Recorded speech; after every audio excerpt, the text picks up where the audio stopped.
Retainer, why did you bring us here? Ganyu is of course familiar with the name Guizhong, but have you ever heard of her? Guizhong is another name of Agentis, the god of dust. She was extroverted in nature and adored social gatherings and inventions alike. Long ago, this region was yet a prosperous assembly. Guizhong often invited her friends to visit her home, reserving for us seats around the largest stone table. Sea Gazer would always bring out his latest treasure and place it upon the table. He could be quite the braggart. Though usually a mild-mannered fellow, when it came to those collectibles he was so fond of, he always loved to show them off. Paimon remembers that name. So that's what Sea Gazer was like. He was an old friend and a former rival. One has many memories of him. Once he had brought out the treasure, it would predictably become the center of attention. Neither Guizhong nor one was content to let him just steal the spotlight. So we would then also present our proudest mechanical creations. As Adepti, we were each gifted in our own ways, and naturally proud of our accomplishments in our respective fields of expertise. As a result, one often quarreled with Sea Gazer. His treasures were not even of his own making. He just used his exploration skills to dig them out of the ground. How, pray tell, could he compare to me, when every single one of one's accomplishments were crafted by one's own hand? Cloud Retainer, you are getting competitive again. One digresses. Regardless, every time an argument occurred, Guizhong would come over to watch us during our mutual lambastics. On some occasions, she would join in, and on others, she'd take one of us by the limb and start uttering the most ridiculous nonsense. What kind of nonsense? No kind of nonsense were we spared. Sometimes she would brazenly opine, why argue between yourselves when neither of you could ever hope to beat me? Other times, she would make unsolicited suggestions, such as, once you two are done arguing, let's go to the foot of the mountain and grill some meat.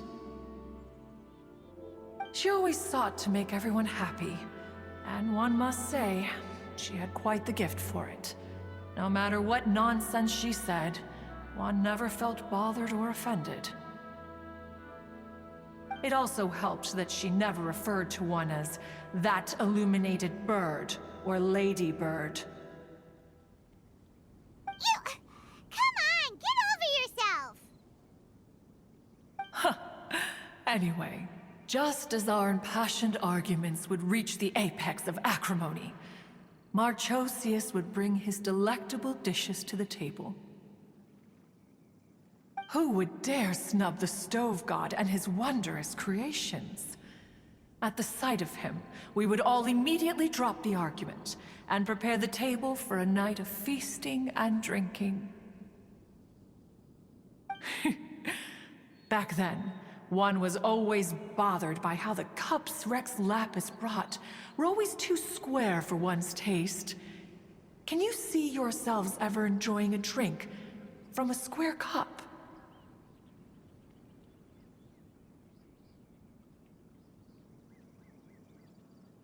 Then you are most tolerant, but that is its own virtue.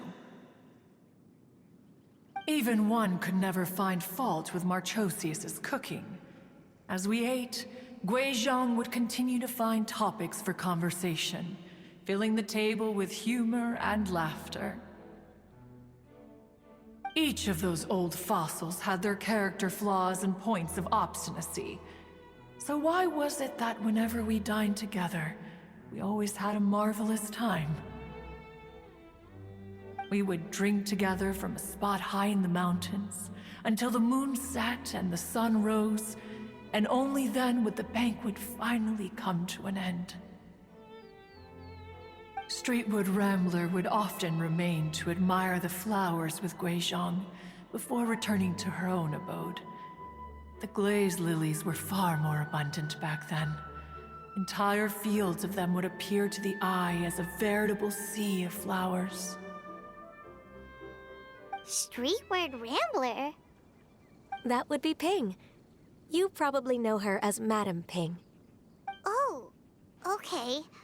Wait, this is a lovely story and everything, but didn't we come here to find that Adeptus from Mr. Dvorak's story? Or are you saying that it was Guizhong? Didn't she, already, Alas, long has one avoided this place for precisely that reason. The sights here are a reminder of a time long gone, and evoke much sorrow. One should have guessed that you would disrupt one's poignant moment of mourning with your incessant questioning. No matter, one will share the whole story with you now.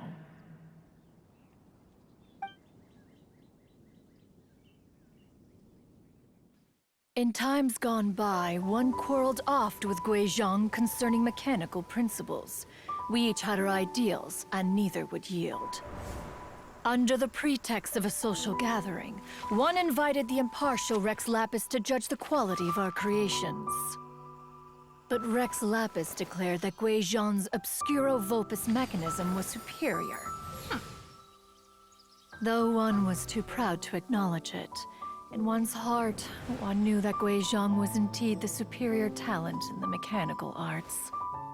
As for the story between Guizhong and Streetward Rambler, that begins with a certain bell. In Guizhong's opinion, while mechanisms were no substitute for human composers, they were yet capable of producing simple but fine melodies. But Streetward Rambler believed music to be an expression of the soul, an emotional enterprise that could never hope to be replicated by machinery. They argued endlessly, until one asked Rex Lapis to intercede. He confiscated the bell and designated it for ceremonial use. Thereafter, one would often find them convening in the mountains, discussing music, mechanics, and all the affairs of the mortal world. But these good times were not to last. War broke out between the gods, and soon engulfed the Guili Plains. Guizhong was overpowered by the enemy, and fell in battle. When Streetwood Rambler and I arrived at the scene at long last, all that remained among the ruins was her lifeless body. After this, at Streetwood Rambler's request, Rex Lapis granted her the cleansing bell for safekeeping. To honor our friend's memory, one made a few finishing touches to her ballistic device. Many lantern rites have passed since then. Many greetings and goodbyes. Upon what do you gaze? The Guili Plains? No. It's everything.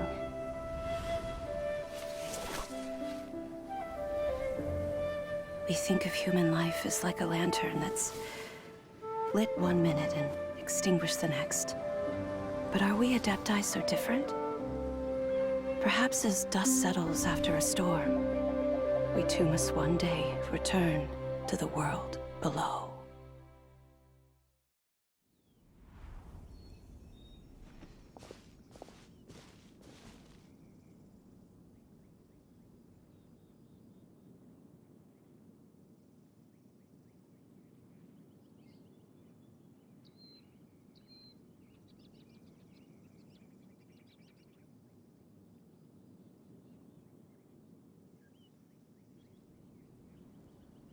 What? You have loads of friends, and you seem pretty chatty. Just because one is not ignorant of social graces does not mean one is fond of them. One is perfectly capable of partaking in conversation despite being introverted. But in the end, one is nothing like Streetward Rambler. She is dauntless but thoughtful, not to mention eloquent and wise. Moreover, her friendship with Guizhong was far greater than one's own. Back when they were rivals, they would often compete against one another in the realm of musical composition. That cleansing bell was one of Guizhong's proudest works, having the ability to both compose and perform. Wait, that's weird. Didn't Madame Ping say she pestered an old friend for that bell? And she also said something about being a vain beauty when she was young or something. Streetward Rambler, a vain beauty. My foot. That bell has a sad history. Clearly, she refrained from sharing with you the truth of its origins, since the right time had not yet come. As for her old friend, who else could it be? As soon as Streetward Rambler heard that a certain Zhang Li wished to borrow the bell, she realized that the man was none other than Rex Lapis, and that he had made an enormous decision. After all, we all have known each other for several millennia. Some things between us are implicitly understood. Whoa! So they were talking in secret code? Oh, Paimon did not see that one coming. Enough of your intrusions. Where was one up to? Ah, yes. One remembers now. The cleansing bell is powered by a mechanical art, and can be used to great effect as an accompanying instrument. After the passing of its creator, it was used on numerous occasions during rites of parting. But Streetward Rambler did not acquire it from Rex Lapis for the purpose of producing further funerary tunes. No. Each time she rang it, it was to play the tune that Guizhong composed on it. The two once clashed over their beliefs about the meaning of music. Who would have thought that with Guizhong's passing and Streetward Rambler's mourning, two tunes composed in discord would eventually become one harmonious composition?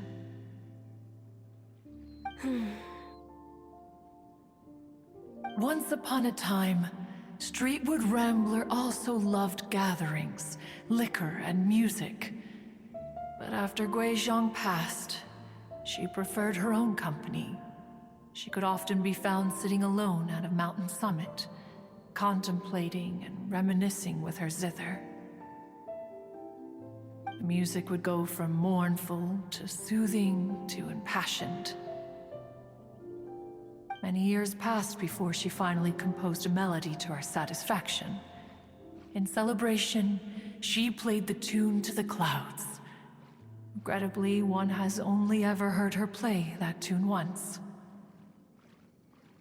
Which brings one back to the matter you've been investigating. Perhaps it was during that performance that the ancestor of your Fontaine friend fell into the water and was saved by Streetward Rambler. But if she was so happy with the melody, why would she only play it once? One was also greatly perplexed by this. After suppressing one's curiosity for a long while, one finally approached her and asked why she would retire the tune after having spent so long on it. In response, she said, "Though the strings that played that melody survive, the one who inspired it is gone.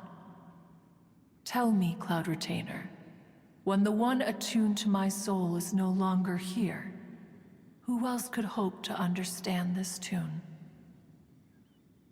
Aw, poor Madame Ping. I just remember being taken care of by you when I was young. Once the Archon War came to an end, I stayed behind in Liyue Harbor to honor my contract. Although I met Guizhong a few times, I never knew anything of this particular story. Gui Zhang was quite the visionary, but tragically passed before her time.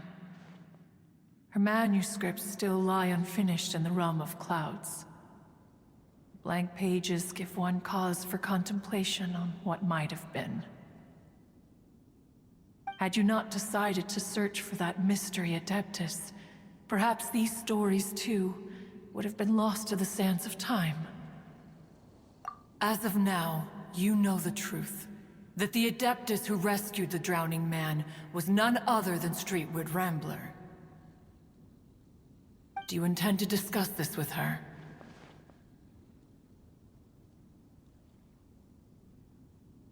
Do you mean Ping might find the topic too distressing? Precisely. The passing of our old friend is a heavy topic that both of us are usually careful to avoid. If I may be so bold, Cloud Retainer, could it be that this is just your own personal opinion? Oh? How so? I've been in Liyue Harbor for quite a long time now, and I've witnessed many farewells along the way, so I too am well acquainted with the pain of the passing of a loved one. But this doesn't bring the city or its people to a standstill. They have to keep moving forward. Someone as perceptive and wise as Ping will surely have come to understand and embrace this. Though these immortal mountains have lost an Adeptus, the harbor of mortals has gained a wise elder. No loss can ever be undone, but there is always much that can still be gained. Ping has helped countless people, and will guide many others in the years to come. And all to whom she extends a helping hand become her friends. People she can admire flowers and discuss music with. Though it is heartbreaking to lose a kindred spirit, life goes on, because there are new friends waiting for you further down the road. We even asked Madame Ping what she thought about adding a music festival to this year's Lantern Rite. When we get back, why don't we just ask her if she'd like to perform? Maybe we can even get her up on stage. You youngsters and your imaginations. Why don't you come with us? It's been a long time since you last spoke with Ping, and Liyue Harbor is always decorated so beautifully during the festival period. Is not every Lantern Rite the same in this regard? Were there ever anything new to discuss? One in Ping could meet any day of the year. I disagree. Each new day and each new year is different from those that have come before. How long will you simply let them pass you by? The edibles she brought this time were indeed quite delectable. Very well. Then one will be off. If the other old fossils have sneaked away into the city to amuse themselves, one shall soon find out. All right. We should be getting back to the harbor as well. We don't want to keep her waiting. Once the Guili Assembly, now the Guili Plains. Say, if we planted flowers there, and cared for them carefully enough, do you think that one day we'd be able to recreate the sea of glaze lilies? Allow one to take back one's praise from a moment prior. You are still far too given to flights of fancy, child. What? Cloud Retainer? You were still listening? One observed that you were making no effort to leave, and returned to chasten and hasten you. This time, one is departing in earnest.